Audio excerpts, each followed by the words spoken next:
آج عمران خان سے ملاقات ہوئی. آج توشہ خانہ 2 کا کیس لگا ہوا تھا. جج صاحب کافی لیٹ آئے اور ہماری جو توشہ خانہ 2 کی جو آج ہیئرنگ ہے وہ جمعرات کے لیے معطل ہوگی، مطلب وہاں پہ ٹرانسفر ہوگی، اجرن ہو گئی تھی.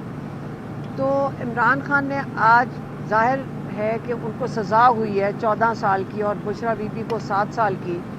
اسی کے اوپر بات کر رہے تھے کہ یہ بتائیں گے کہ ہم ان کو بھی بتا رہے تھے اور انہوں نے شاید اخبار بھی پڑھا ہے کہ ساری دنیا میں اس وقت اس ججمنٹ کی وجہ سے ہماری جوڈیشری کے اوپر بھی ایک قسم کا مذاق بن گیا. ہمارے پورے اس نظام کے اوپر بھی پہلے تو پاکستان میں ہم سب کو پتہ تھا، لیکن آج انٹرنیشنلی اس سزا کے بعد سب کو سمجھ آ گئی کہ پولیٹیکل وکٹمائزیشن میں ہماری جوڈیشری کس طرح استعمال ہوتی ہے، ہمارے ججز کیسے استعمال ہوتے ہیں. آپ کو پتہ ہے کہ یہ جو جج صاحب ہیں اس کے اوپر تو سپریم کورٹ نے بھی اعتراض اٹھائے تھے کہ ناصر جاوید کے اوپر انہوں نے کہا تھا کہ تحقیقات ہونی چاہیے. ایسے جج کو آپ لا کے عمران خان کے فیصلے کے لیے بٹھا دیں.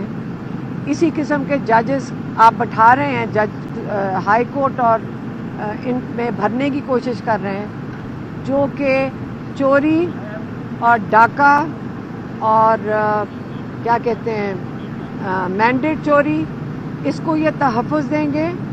اور القادر جیسا ایک ادارہ جو فلاحی کام کے لیے بنایا گیا تھا اور جہاں پہ سیرت النبی کے لیے عمران خان کا بہت بڑا خواب ہے، ان کا یہ ایک خواب تھا اور وہ پورا کرنا شروع کیا تھا انہوں نے القادر کو بنا کے کہ یہاں پہ رسول پاک صلی اللہ علیہ وسلم کی زندگی کے بارے میں پڑھایا جائے، بچوں کو تعلیم دی جائے کہ آپ کو سب سے بڑا دنیا کے لیڈر کو کس طرح اس کو آپ نے ان کے زندگی کے بارے میں سیکھنا ہے اور آگے نکل کے باقی پاکستان میں اس کی تعلیم آگے اس کو پھیلانا ہے.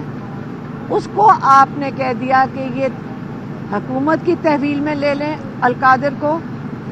اس پہ خان صاحب بالکل خوش نہیں تھے. عمران خان اس کے اوپر انہوں نے کہا، ہم نے کہا کوئی بات نہیں، مریم نواز کہہ رہی ہے کہ میں نے اس ادارے کو لے لیا ہے تو فکر نہ کریں، یہ جو سارے بچے اسکالرشپ میں ہیں اب مریم نواز تھوڑا ثواب کمائیں گی اس ادارے کی کو چلا کر. تو انہوں نے کہا ہے کہ یہ میں خود چلاؤں گی. تو کیا پتہ آپ کا خواب اب مریم نواز اپنا رہی ہیں، تو کوئی بات نہیں، ان کو بھی تھوڑا ثواب کما لینے دیں. دوسرا، عمران خان نے یہ بھی کہا کہ یہ مجھے سزا اس لیے دی گئی ہے کہ میں کوئی ڈیل کر لوں اور یہ پھر اسی قسم کا کوئی جج بٹھا کر مجھے ریلیف دے دیں گے. انہوں نے پھر سے بڑا کلیئرلی کہا ہے کہ میں کوئی ڈیل نہیں کروں گا، اپنے کیسز کا میں خود سامنا کروں گا. اس کا کوئی تعلق نہیں مذاکراتی جو کمیٹی بیٹھی ہے اور جو حکومت کی کمیٹی کے ساتھ بات چیت کر رہی ہے. عمران خان نے کہا کہ اس کمیٹی کی ذمہ داری بڑی واضح ہے، ان کو 2 مطالبات کے لیے بات کرنے کا کہا گیا ہے. ایک کہ 3 سپریم کورٹ کے ججز کی کمیٹی بنائی جائے، کمیشن بنایا جائے، جن کا کام ہے کہ 9 مئی اور 26 نومبر کے جو واقعات ہیں ان کی غیر جانبدارانہ تحقیقات کریں، انڈیپینڈنٹ انویسٹیگیشن جس کو وہ کہہ رہے ہیں. تو جب ان کی تحقیقات ہوئیں گی تو یہ جو سارے کیسز چل رہے ہیں ان کی ذمہ داری ججز کے اوپر چلی جائے گی.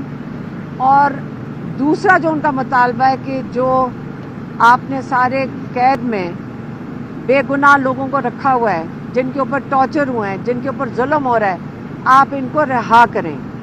یہ 2 مطالبات مذاکراتی کمیٹی کے پاس ہیں. جو ان کے اپنے کیسز ہیں انہوں نے بتا دیا ہے کہ یہ میں ان کا خود سامنا کروں گا. انہوں نے یہ بھی کہا کہ بشرا بی بی کو 7 سال کی سزا دی گئی ہے سہولت کاری پہ، تو یہ بھی سمجھائیں کہ کون سی سہولت کاری ہے، یہ تو سمجھایا نہیں ہے انہوں نے کیس کے اندر جو اس کا جو تفصیل آئی ہے۔